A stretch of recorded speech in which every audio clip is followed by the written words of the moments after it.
ก่อนที่ข้อยจะมาฮอดจุดนี้มันบ่แม่นเรื่องง่ายแต่ข้อยเชื่อได้ว่า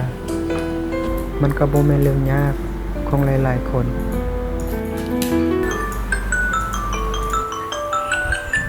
และนี่ก็คือชีวิตจริงของข้อย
รายงานเรียนที่สำเร็จเมื่อวาน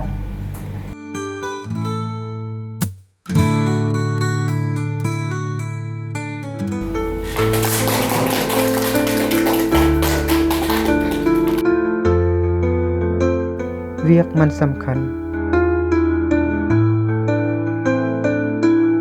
แต่สำคัญกว่านั้นก็คือสุขภาพของเราเอง